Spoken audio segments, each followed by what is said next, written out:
Bonjour et bienvenue dans cette vidéo sur le chapitre 4 de From Nantes to Tetris.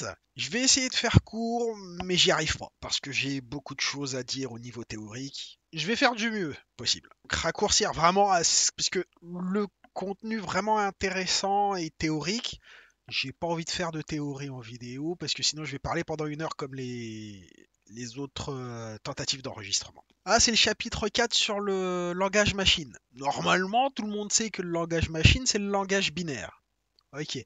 Sauf que le langage binaire, c'est pas très humain compatible, on va dire. La première étape qu'on va faire, c'est utiliser une traduction du binaire avec des mots que nous on comprend. Et ce premier étage, ce premier langage un peu plus humain, s'appelle l'assembleur. Bon, en français, on s'est fait couillonner par notre langue, parce que l'assembleur, en français, désigne à la fois le langage et le programme qui sert à convertir le langage en binaire. Donc moi je serais tenté d'utiliser les termes anglais qui sont assembler et assembly. Assembler qui désigne le logiciel assembleur qui transforme notre texte en binaire, et assembly qui désigne juste le langage assembleur. Vous voilà prévenu. Une fois qu'on a dit ça, quel est le but de ce chapitre et pourquoi je vais pas faire la théorie et que vous allez devoir la faire par vous-même en lisant le chapitre, que vous trouverez dans la description, un lien pour aller sur le site le télécharger. Grosso merdo, ça me prendrait 2 heures pour condenser et expliquer ce qui est dans le texte. Et le but de ce chapitre, c'est juste de vous faire manipuler l'assembleur et le binaire pour comprendre le processeur avant même de l'avoir construit. Ce qui est pour moi un peu débile, même si je peux comprendre pourquoi. Parce que comme ça force à voir les bases théoriques pour comprendre pourquoi on fait ce qu'on a fait jusqu'à présent.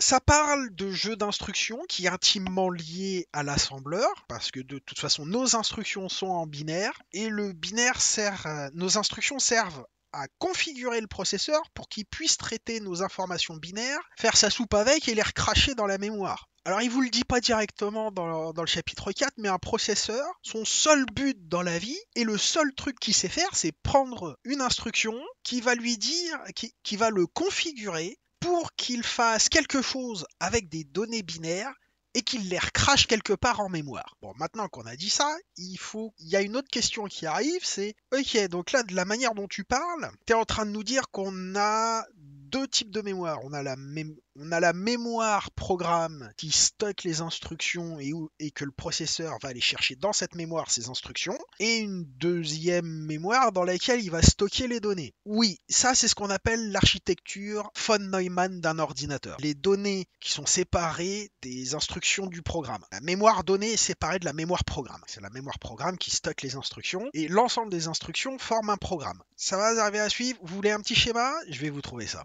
Voilà. Donc là, vous voyez l'architecture von Neumann de notre ordinateur qui s'appelle l'ordinateur hack ou le hack computer. Vous dites ce que vous voulez, ce qui sonne le mieux. Moi, j'aime bien l'anglais. Donc c'est comme ça qu'est conçu notre ordinateur, avec au milieu notre processeur, nos deux types de mémoire, celle du programme, celle des données. Il y a d'autres manières d'organiser un ordinateur où en fait on a une mémoire unifiée, où on a les instructions mémoire avec les données mémoire, enfin la mémoire des données, la mémoire programme avec la mémoire donnée, c'est une organisation différente. Nous on prend von Neumann. Alors il n'y a pas que deux organisations hein, pour les ordinateurs, il y en a plus, mais c'est pas le sujet. Sinon je vais commencer à digresser dans tous les sens. Non. On sait que notre processeur, dont je vous ai fait le schéma là, parce que le chapitre 4 ne va vous donner aucun schéma de processeur, nous n'allons pas le construire avant le chapitre 5. Vous trouverez ce document dans la description. C'est une organisation grosso merdo de comment c'est à l'intérieur. Donc comment fonctionne un processeur, et le nôtre plus particulièrement? Ici, par là, hein, on a la mémoire programme dans laquelle le processeur, avec son programme counter, qui lui sert, comme je vous l'ai dit dans l'épisode sur le programme counter, va chercher les instructions dans la mémoire programme. L'instruction arrive, là on a un petit peu de logique pour décoder le bazar, ça répartit les informations vers l'ALU, le registre A, le registre D. Ensuite, une fois qu'il a fait sa tambouille avec l'instruction qui a été décodée, que tout a été configuré, ça arrive en sortie ici. Là, il y a un petit peu plus de logique pour faire des interconnexions un peu ailleurs. Mais on s'en fout, ça ne nous concerne pas là. Pour juste comprendre le fonctionnement du machin, c'est on a une instruction qui arrive. Ça configure le bordel ici. Lui, ensuite, l'ALU fait son calcul et crache le résultat. Aussi simple que ça. Et parfois, le résultat retourne dans les registres. Maintenant qu'on a vu ça, on va pouvoir passer à la suite. Je vous ai parlé de l'assembleur. L'assembleur est une représentation du jeu d'instruction de notre processeur. Qu'est-ce que le jeu d'instruction de notre processeur? C'est ce qu'on a passé notre temps à fabriquer avec l'ALU. Je rappelle que c'est l'unité logique et arithmétique, c'est donc toutes les opérations mathématiques et binaires que le processeur est capable de faire. Alors après, dans les processeurs plus compliqués, il y a d'autres unités qui sont spécialisées, et c'est l'ensemble de ces unités spécialisées qui vous donne votre jeu d'instruction. Et donc l'assembleur sert à utiliser ce jeu d'instruction avec du langage humain. Ensuite, l'assembler, il va traduire ça en code binaire. Ensuite, ce code binaire va être dans un fichier binaire qui va se retrouver dans une mémoire, peu importe la forme, ça peut être une disquette, une cartouche, un CD, un disque dur, on s'en fout, on utilise mémoire de manière générique. C'est toute forme de stockage de l'information qui peut être lue par le processeur. Spoiler alerte, je vais utiliser comme puce, c'est ce qu'on appelle des EPROM. C'est un type de puce spécialisé, reprogrammable, pour le stockage de programmes en fait. Alors on peut stocker aussi des données et pas juste des programmes. On s'en fout. Maintenant, il faut comprendre comment fonctionne le processeur pour arriver à utiliser l'assembly. Parce qu'on va travailler avec directement en binaire en fait. C'est juste que nous, on n'utilise pas le binaire, on n'écrit pas le binaire, on va écrire de l'assembly. Et c'est pour ça que je vous ai fait de la documentation, parce que le bouquin et la leçon, vous allez voir, c'est très mal foutu. Toutes les informations sont éparpillées dans tous les sens. Moi, je vous ai mis ça dans un seul document, ici. Alors ici, nous avons tout le jeu d'instructions binaires. Ensuite, il faut qu'on voit comment vous avez aussi ici le fonctionnement de l'ALU. Vous verrez qu'il y a des équivalences. Ça nous permet de voir les équivalences ici entre les registres D et A et ici les ports X et Y de l'entrée de notre ALU. C'est une importance de comprendre et de faire les associations parce que chaque registre va être câblé à une des deux entrées. Ensuite, ici, nous voyons dans ce document comment sont constituées nos fameuses instructions. Alors, on voit qu'il y a deux types d'instructions, il peut y en avoir plusieurs types d'instructions, enfin plus de deux. Nous, dans notre processeur, on a deux types d'instructions. Ici, c'est les A instructions, enfin, les instructions A, et le A, on peut le dire pour adresse, les instructions d'adressage, plus spécifiquement. Vous allez comprendre après pourquoi, quand je vais vous expliquer qu'est-ce que c'est que l'adressage. Nous avons aussi les instructions C. Le C, c'est pour compute. Compute, c'est pour calcul. Comme ça, on garde le C. Les instructions de calcul et les instructions d'adressage. Je vous dis, si vous regardez là, vous voyez tout de suite comment on les différencie. C'est comment le 16e bit est. Si c'est un 0, c'est une instruction d'adressage. Si c'est un 1, c'est une instruction de calcul. Vous faites pas avoir, c'est pas le premier bit ça, c'est le 16e. Notre premier bit, il est ici. C'est le J3, ou c'est le petit V qui est ici. On écrit nos nombres binaires de droite à gauche. Vous faites pas avoir, parce que moi je me suis fait avoir, j'ai fait la connerie. Là j'ai refait l'organisation grosso merdo, mais surtout merdo de l'ALU, pour qu'on ait une représentation visuelle constante sous le coude, pour savoir quels sont nos signaux ici. Parce qu'on va les retrouver dans nos instructions binaires. Il faut qu'on arrive à faire l'association C1, C2, C3, C4, C5, C6. Parce que c'est vraiment là où on a notre instruction en fait. Les D1, D2, D3, c'est les destinations du résultat de notre instruction de calcul. Et J1, J2, J3, c'est la partie qui va dire si on fait un saut conditionnel ou si on n'en fait pas. Les sauts conditionnels, comme le nom l'indique, c'est à partir du moment où on veut exécuter une ou plusieurs instructions à un moment du programme et que ça va dépendre du résultat de quelque chose. Et on peut retourner en arrière dans le programme ou aller plus loin dans le programme. On va apprendre à faire les deux dans le chapitre 4. C'est tout ce qu'il y a dans le document. Il y aurait peut-être un autre point à ajouter, c'est voir la correspondance si ZX, NX, ZY, NY, F et No, ces signaux-là, à quoi ils correspondent dans notre C1, C2, C3, C4, C6, et qu'est-ce que c'est que le A ici? Alors le A, vous le verrez dans dans la leçon, mais je vous le dis là à l'oral. C'est pour faire la différence au niveau du registre A, s'il faut considérer le contenu du registre A comme étant de la donnée ou une adresse mémoire. Maintenant, il va falloir que je vous parle des registres et de leur fonctionnement. Allez, on repart sur notre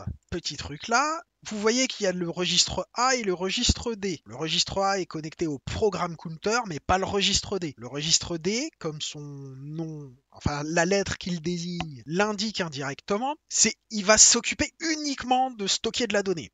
Le registre A, c'est le registre d'adressage. Donc lui, il va faire plusieurs trucs à la fois. Il va stocker une valeur effectivement, mais suivant comment va être utilisé le petit a dans notre instruction de calcul que je vous ai mentionné juste avant, ça va pas avoir la même signification du tout. Alors quand on a le A qui est à 0, le registre A est à considérer comme un registre de données. Ce qu'il y a dans le registre A va être considéré comme une donnée. À partir du moment où le A passe à 1 dans notre instruction, le registre A stocke une adresse mémoire. D'accord? Il devient donc un registre d'adressage. Cette donnée peut ensuite être transmise au programme counter pour effectuer le saut conditionnel pour aller chercher la prochaine instruction. Vous voyez le délire? Donc maintenant, je vais vous récapituler tout ça en vous faisant une petite simulation de pensée. Une instruction arrive ici. Ok, c'est une instruction mémoire, hein, une instruction A, une instruction d'adressage. Ça va directement dans le registre A. La logique de décodage fait que ah tiens, notre instruction, le 16e bit, c'est un 0, ça va dans le registre A. Et ça va pas ailleurs, et c'est tout ce que ça fait. Ça met une valeur dans le registre A. Ensuite, la prochaine instruction, le 16e bit, est un 1. Bah, maintenant, il va falloir commencer à décoder le truc pour savoir qu'est-ce qu'on fait. Notre bit A est à un A, il va falloir traiter le registre A enfin la valeur du registre A comme une adresse mémoire. Ensuite, on a les 6 bits C1, de C1 à C6 sont une opération à effectuer avec le contenu du registre D et il va le stocker dans le registre D. Ok, il fait ça.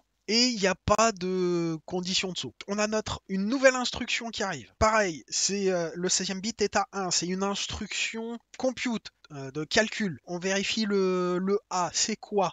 C'est un A. Il faut considérer le registre A comme une adresse mémoire. Quelle est la valeur de ce truc-là? Ensuite, on part de nos bits C1 à C6. Qu'est-ce qu'ils nous disent de faire? Ils nous disent de prendre le contenu de M et de l'ajouter à D. Bah, ça veut dire que la valeur qui est dans le registre A ici va être remplacée par le contenu qui se trouve à l'adresse dans la RAM, numéro registre A, contenu dans le registre A. C'est ça que ça veut dire quand on est en M. La valeur M pointe vers une adresse mémoire. Et le vocabulaire que je viens d'employer est très important parce que ça va vous servir plus tard à comprendre ce que c'est qu'un pointeur. Quand on arrivera à faire un langage de plus haut niveau, ou même si vous programmez un petit peu, maintenant vous comprenez ce que c'est un pointeur. Et après, on décode le reste de l'instruction et puis on fait notre calcul, le registre D il est utilisé ou pas.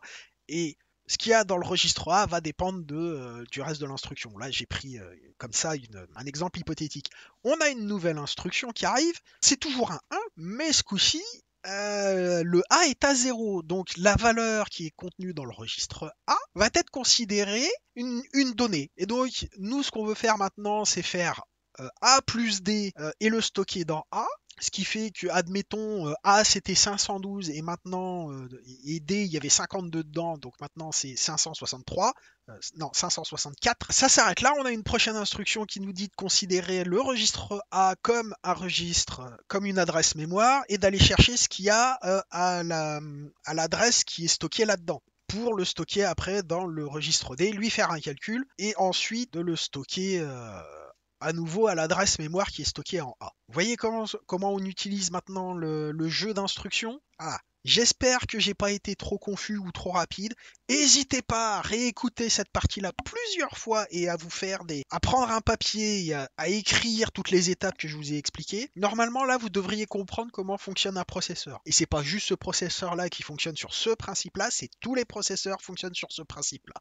Voilà, j'ai essayé de vous expliquer le plus brièvement possible toute la partie théorique. Donc là, les projets, l'objectif du chapitre 4, c'est de nous faire programmer bas niveau, donc en assembly, avec le jeu d'instructions du hack computer. Ok. Le contrat, c'est d'écrire 2 programmes de test qui vont faire ce qu'on nous demande ici. Là. Donc un programme de multiplication et un programme qui va gérer les entrées-sorties. Alors maintenant, il va falloir que je vous parle des entrées-sorties. Oui. Alors, dans notre architecture de von Neumann, dans les mémoires, il y a un truc qu'on appelle les espaces d'adressage de mémoire. Qu'est-ce que c'est? C'est quand on délimite de la mémoire pour des besoins particuliers sur notre total de mémoire. Alors dit comme ça, c'est pas très parlant, mais admettons vous regardez une PS5, il y a un processeur central, une carte graphique et de la mémoire qui est dite partagée. Donc ça veut dire qu'on a plusieurs utilisations de la mémoire par différents matériels. D'accord? La mémoire qui va être... Donc on a un premier espace d'adressage qui va être réservé pour le processeur, un deuxième espace d'adressage qui va être réservé pour la carte graphique, un troisième espace d'adressage qui va être réservé pour servir ce qu'on appelle de tampon, c'est de la mémoire passagère pour éviter les embouteillages dans les transferts vers le disque dur par exemple. Pour les manettes, faut bien qu'on stocke le signal quelque part pour savoir qu'est-ce que c'est qu'il y a dedans. Donc ça va être stocké dans une partie de la mémoire, il va y avoir un espace d'adressage réservé pour les manettes. Et là, nous c'est pareil, sauf que nous on a juste le clavier et l'écran qui sont un peu bouffés sur le côté là. Donc on va avoir un espace d'adressage pour la mémoire principale pour les programmes. Dans notre mémoire principale, générale, on va aussi avoir pour l'affichage et pour le clavier pour savoir quelle touche est appuyée. Voilà, grosso merdo, c'est ce qui se passe. Nous, notre processeur étant vraiment très simple et ayant très peu de registres, on va avoir un espace d'adresse, quelque chose comme 300 adresses, qui vont être réservées pour l'usage exclusif du processeur. Par exemple, là vous voyez dans l'architecture de notre processeur, nous n'avons pas de registre qui servent de registre appelé SP, le stack pointer. Le stack, pour ceux qui parlent pas anglais, c'est ce qu'on appelle la pile. Si vous avez déjà joué aux cartes Magic, il y a un truc qu'ils appellent la résolution de pile. C'est-à-dire qu'on balance des sorts, des créatures et tout, et chaque action va être théoriquement mises les unes au-dessus des autres par rapport à l'ordre dans lesquels elles arrivent. Et elles vont être résolues de la dernière qui est rentrée pour résoudre la première. Et pour un programme, c'est pareil. Quand il fait des calculs, il se peut que le calcul soit en plusieurs étapes. Et donc, il y a une pile d'actions du processeur qui est là, en mémoire. Et ça s'ajoute au fur et à mesure. Et donc, on a besoin de savoir où est-ce qu'on se trouve dans la pile, dans l'exécution de notre programme. Et on a une sorte de registre A qui est dédié à cette action-là. Sauf que là, dans notre processeur, on l'a pas. Du coup, on l'a déplacé dans la mémoire et il y a une adresse mémoire qui va être réservée pour le pointeur de pile. Maintenant, on va pouvoir passer... Alors, j'espère que vous arrivez à tout retenir, parce que là, c'est dense, ce que je vous dis. Et quand je vous dis que j'ai condensé 2 heures de leçon en 30 minutes, enfin à peine 30 minutes, c'est pas des conneries. Et je vais vite. N'hésitez pas à faire pause, à revenir en arrière, réécouter, prendre des notes pour voir ce que j'ai dit, faire des schémas pour visualiser ce que je viens de dire, parce que vous allez en avoir besoin. Donc là, moi, je vais me servir de ça. Je vous invite à le télécharger pour comprendre ce que je vais faire. On va d'abord faire une partie sur ardoise pour voir comment on peut faire une multiplication. Et la deuxième partie, ça sera de remplir la partie mémoire qui va être réservée à l'affichage, suivant une action qu'on va faire au clavier. Donc on va jouer avec les espaces d'adresse. Sauf que les espaces d'adresse, c'est pour les humains et plus tard pour les outils logiciels. Le processeur, il en a rien à foutre, là, lui, des espaces d'adresse.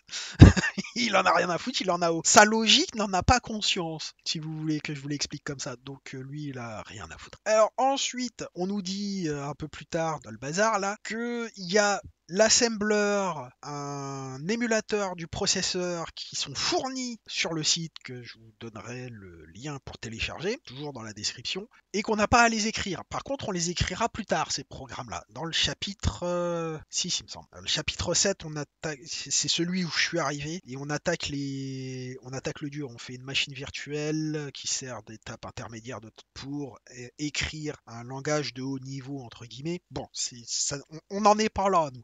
Donc ça se présente comme ça. Alors, on va déjà réfléchir à comment on fait une multiplication. Comment on fait une multiplication de la manière la plus débile possible? C'est simple. Admettons qu'on veuille faire, je sais pas, 63 fois 22. La manière la plus débile, c'est d'ajouter successivement 63 22 fois. Ou alors 22 fois, 22 63 fois. Comme vous préférez. Donc on fait 63, plus 63, plus 63, plus 63, etc. Au niveau binaire, ça nous donne, hein, si on prend cette opération-là, donc 63, ça nous fait 1, 2, 3, 4, 5, 6, plus 1, 2, 3, 4, 5, 6. Donc 1 et 1, 0, je retiens 1, et 1. Voilà, donc on a fait 63 plus 63, ça fait 126. Mais là, il y a quelque chose d'intéressant à noter. Vous voyez ça? C'est important. Là, on a quelque chose, quand on fait du binaire depuis un moment, qu'on vient de voir, on fait ah tiens, c'est marrant. Donc maintenant, prenons le même numéro, enfin le même nombre binaire, 1, 1, 0, et additionnons-le. Et regardons ce qui se passe. Donc 0 et 0, 0, 1 et 1.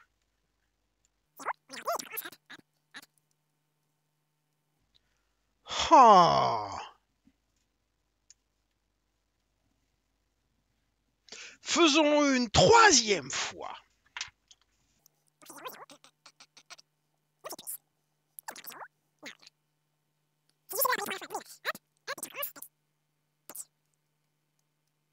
Merde alors! Alors on pourrait continuer comme ça une infinité de fois, et là ce qu'on vient de trouver, c'est un outil particulièrement puissant, c'est ce qu'on appelle un décalage vers la gauche. Donc l'opération pour faire un décalage vers la gauche, c'est tout simplement une multiplication par 2. Pourquoi on note ça? Parce que ça va servir après. Parce que ça, c'est la première manière de faire une multiplication, hein. C'est les additions successives. Et puis, je voulais vous montrer quelque chose d'autre, hein, qui n'a rien à voir avec la multiplication, mais qui va nous servir pour une autre manière de faire les multiplications. On a besoin de cet outil-là, du décalage binaire vers la gauche. Le x2 ou juste ajouter le nombre à lui-même, hein, c'est ça que ça veut dire x2. Du ou, donc x2, décalage vers la gauche. Maintenant, une autre manière de faire la multiplication qu'on a appris à l'école, c'est 63 fois 22. Je vais écrire la première rangée en vert et la deuxième rangée en rouge. Et donc,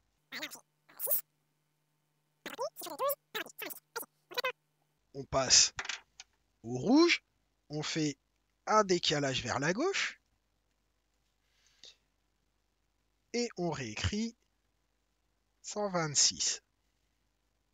On fait l'addition, 6, 8, 3, 1. Intéressant, hein, n'est-ce pas? Alors, je vais pas garder 22, hein, pour ma prochaine démonstration. Je vais prendre 23, tiens. On va faire 63 fois 23. 63 fois 23, mais en binaire ce coup-ci. Donc 63, on avait dit que c'était 1, 2, 3, 4, 5, 6. Et 23, ce serait... Donc on aurait 16, 0. Et voilà, 16 et 7, 23. Voilà. Donc on fait notre multiplication, mais ce coup-ci en binaire, et on respecte comme on avait fait juste avant. Donc on va alterner les couleurs. On multiplie tout ce nombre-là par celui-là. Donc bah, ça fait 1, 1, 1, 1, 1, 1. Ok. Maintenant, on prend celui-là. Et comme pour notre multiplication, on fait un décalage vers la gauche. Et on réécrit, on multiplie 1 par 1, bah, ça fait des 1 partout.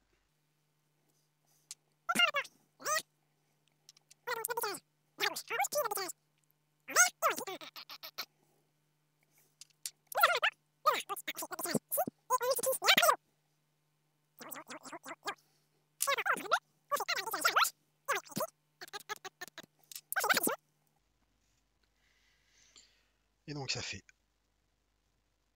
0 et 1. Donc 1, 2,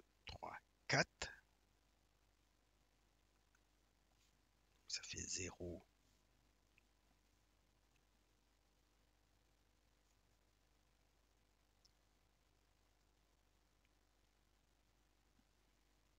0 et 1 ici en plus.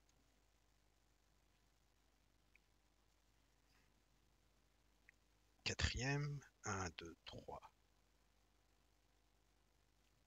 Ça fait 1. Encore 1 en plus ici. Donc ici, ça fait 2, 3, 4, 5, 6. Donc ça fait 6. Ça fait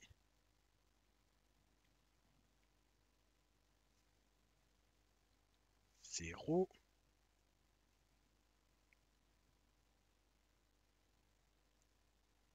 1, 1.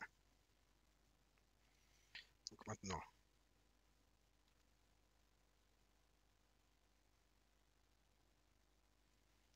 2, 3, 4.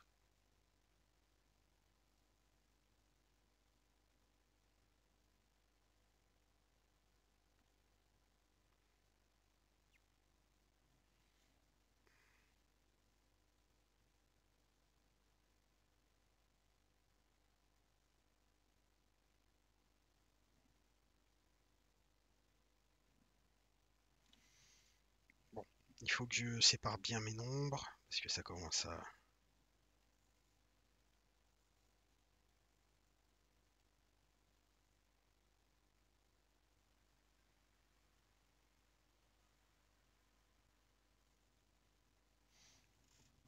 Ok, donc 1, ça c'est bon. 0, ça c'est bon. 0, ça c'est bon. Le 1, ça c'est bon. Alors,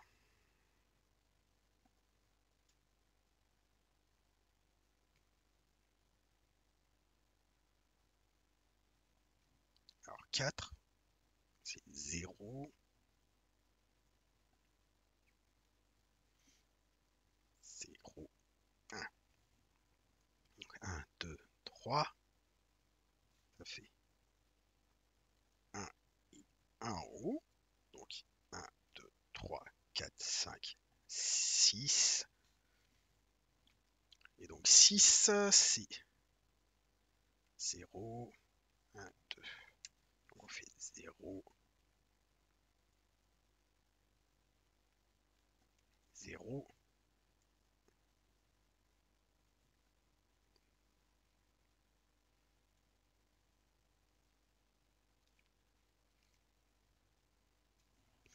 Bon, faut que je recommence.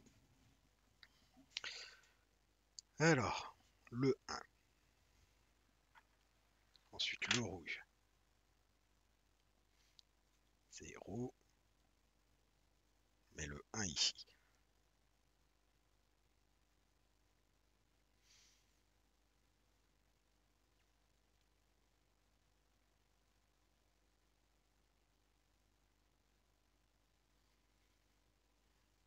Ça fait 4. Donc c'est 0,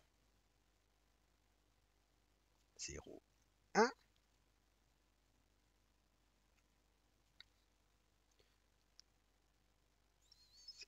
0.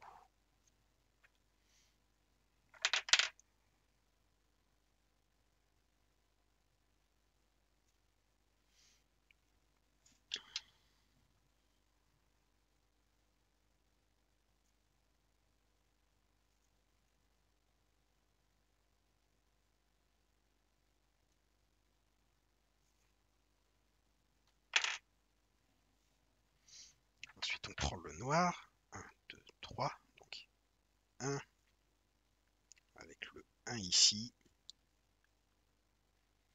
Ça fait 1, 2, 3, 4, 5, 6. 6, c'est 0, c'est 1, 1. 3, 4, 5,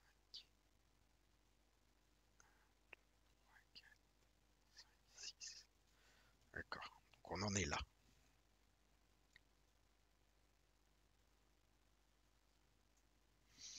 Donc 6, c'est 0, 1, 1. On passe en rouge. 0, 1, 1. Ici, 1, 2. On passe en bleu. 1, 2, 3, 4, 5. Donc ça fait 1, 0, 1. 1, 0, 1. On passe en vert. Donc maintenant on fait 1, 2,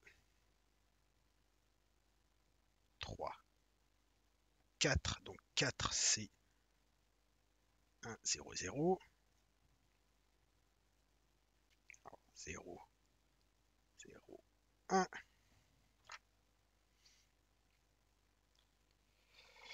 On oublie la retenue là. Là. Et on prend juste ce qui est en dessous. Quoique. Alors ça fait 3. Donc là, je devrais avoir un 0. Un 1. Donc 1. Non, je vais le prendre en noir. Donc 1, 2, 3. Plus celui-là. Donc ça fait 3. Ça fait 1 ici. Je prends du rouge.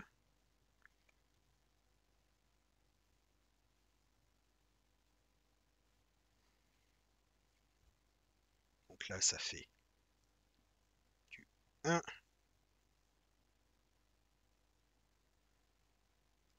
On a 1, 2, 3. Donc ça fait hop, hop. Et donc ces deux-là, ça fait 0, 1.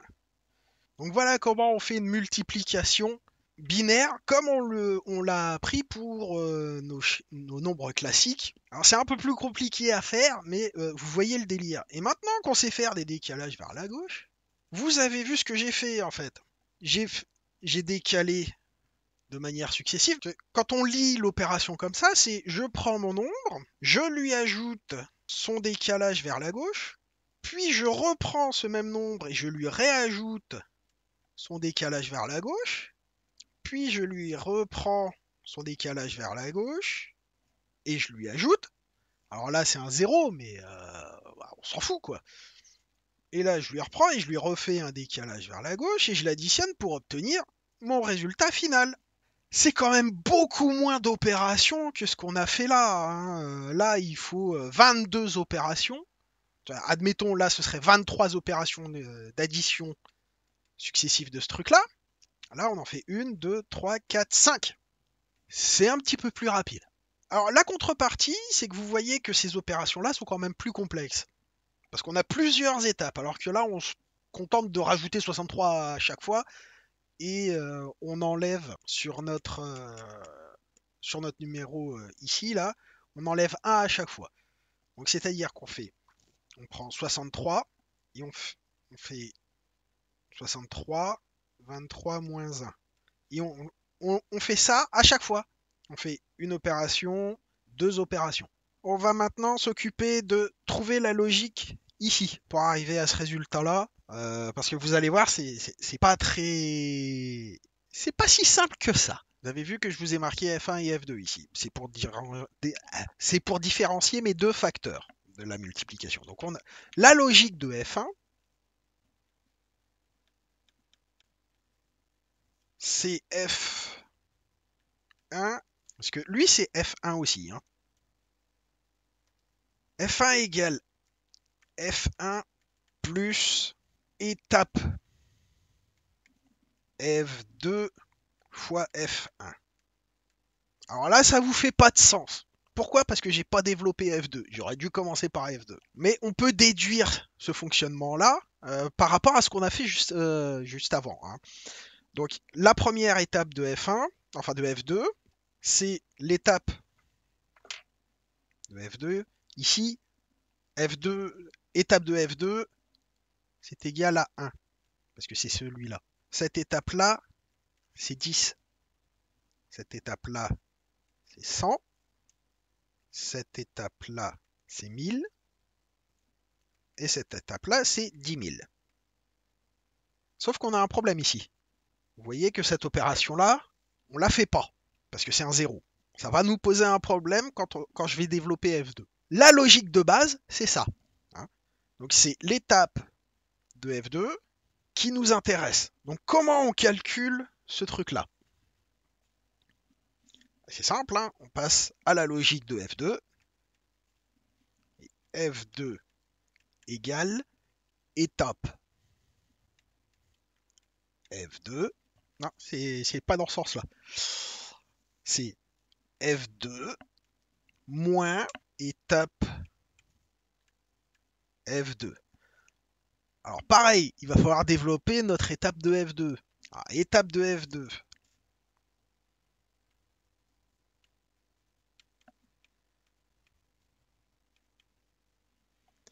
C'est égal à quoi? Ce coup-ci, on va passer en vert. Alors l'étape de F2, c'est notre truc ici.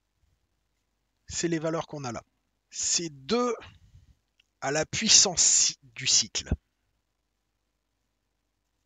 Pardon? Vous allez comprendre. Ici, on est au cycle 0. 2 puissance 0, c'est 1. Là, donc là, on est au 0. On est au cycle 1. 2 puissance 1, c'est égal 2. 2 en binaire, c'est 10. 2 puissance 2, c'est 2 fois 2. 4. 4 en binaire, c'est 100. On arrive maintenant à 2 puissance 3 parce qu'on a troisième cycle. Ça nous fait arriver à 1000. Parce que c'est 8. 2 fois 2 fois 2. Hein, 2 fois 2 fois 2. Ça fait 2 fois 2, 4 fois 2, 8. 8, c'est 1000 en binaire. Vous voyez le délire? Alors comment on traduit ça en langage assembleur? Eh ben on verra ça dans la partie pratique. Nous, ce qu'on avait besoin, c'était de faire toute la partie théorique dans un premier temps. La partie pratique avec la programmation et les tests qui se feront avec le simulateur et l'assembleur qui va transformer notre langage assembly en binaire. On va faire les deux, hein, histoire de respecter la leçon. Il va falloir qu'on traduise toute notre logique théorique comme ça en langage machine. Bon, une fois qu'on a dit ça, ici, quand est-ce qu'on s'arrête? Parce que là, on a toujours notre problème avec notre 0. Hein, le 0. Là, cette manière de faire, à chaque cycle, eh ben, faut vérifier que notre étape F2, parce que, admettons, voilà, on arrive, là, je vais écrire le résultat de cette opération-là. Hein, donc, je vais écrire F2 ici. Avant le calcul, F2 est égal à 1, 0, triple 1. Et donc ici, c'est égal à 1, 0, 1, 1. Et vu qu'on fait F2 moins ça fait 0. Ok. On passe ici. On a donc maintenant 1, 0, 1, 1, 0. Si on fait l'opération là, on se retrouve avec ce nombre binaire là. Maintenant, lui, il arrive là. On fait l'opération. On arrive au troisième cycle. Nous, on ne la fait pas. Pourquoi? Parce qu'on sait qu'on a un 0, donc on la fait pas. Comment je fais pour savoir si ici il y a un 0? Eh ben, je suis obligé de faire des calculs supplémentaires. J'ai pas envie de faire des calculs supplémentaires. Je ne saute pas ce cycle-là. Je l'effectue. Du coup, ici, on se retrouve avec ce nombre binaire-là. Arrive notre 2 puissance 4 qui est égal à, hop. Et ici, on a ce qui nous donne ici un nombre négatif. On n'en veut pas du nombre négatif. Sauf que si vous regardez, on a enlevé toute la partie qui nous au fur et à mesure, on a soustrait, et notre but c'est d'arriver ici à 0 pile poil. Nous sommes à ce nombre-là. Une fois qu'on est là, on arrive. Une fois qu'on a fait notre opération de puissance 3, nous on se retrouve avec ce nombre-là. C'est exactement le même qu'on a ici. Donc qu'est-ce qu'on fait? Une fois qu'on se rend compte que ce nombre-là, donc celui-là, est plus grand que celui-là, si on a ça, on revient une étape en arrière. Et c'est là où, en fait, notre F2 est égal à 0. Donc, si étape F2 est égale à F2, on refait l'opération d'avant et on s'arrête. Alors, il y a d'autres manières de gérer ce cas-là, mais on va garder ça. Si ça, parce que si qu'on vérifie que cette étape-là est plus grande que celle-là et qu'on refasse l'opération précédente, ça va poser des problèmes. Le mieux, c'est de vérifier que ce nombre-là est égal à celui-là, et du coup, on refait l'opération. Et c'est là qu'on s'arrête. Répéter et fin. Donc là, on a vu à peu près toute la logique dont on avait besoin au niveau théorique. Ça pourra servir plus tard pour faire des divisions, parce que basiquement, c'est ce qu'on a fait. Hein. On a fait des divisions ici. Il faudra ajouter des opérations supplémentaires pour détecter les zéros, mais c'est pas très compliqué. Nous, dans notre manière de fonctionner pour la multiplication, on s'en fout en fait de la position du zéro pour avoir un nombre binaire. Nous, ce qui nous intéresse, c'est le résultat ici. C'est pas, moins on a d'étapes à faire bouger des nombres en mémoire, mieux c'est. Donc si on commence à calculer ça et ensuite à vérifier, faire des opérations pour vérifier qu'on a un zéro ici à cette étape-là, ça ne nous intéresse pas. Alors on pourra toujours le faire hein, et comparer la vitesse d'exécution. Le truc, c'est qu'on continue l'opération tant que F2 est supérieur à étape. Tant que F2 supérieur à étape. Alors on pourra sûrement raffiner, mais nous avons maintenant toute la logique nécessaire pour écrire notre assembly. On verra ça dans la prochaine vidéo, parce que là c'est déjà long et compliqué. Ça, je vais vous laisser un peu de temps pour digérer ça. Et on fera l'écriture, la programmation et les expérimentations avec le simulateur et l'assembler qui sont fournis dans les leçons qui seront en téléchargement dans la description, comme tous les documents que j'ai utilisés ici, sauf ça. Ça, j'ai la flemme de vous le refaire à l'écrit. Il va falloir que ce soit vous qui preniez des notes. Heureusement, c'est une vidéo. J'espère que cette partie vous a plu. Je vous dis à très vite dans la prochaine vidéo qui sera la suite de celle-ci. Bye bye!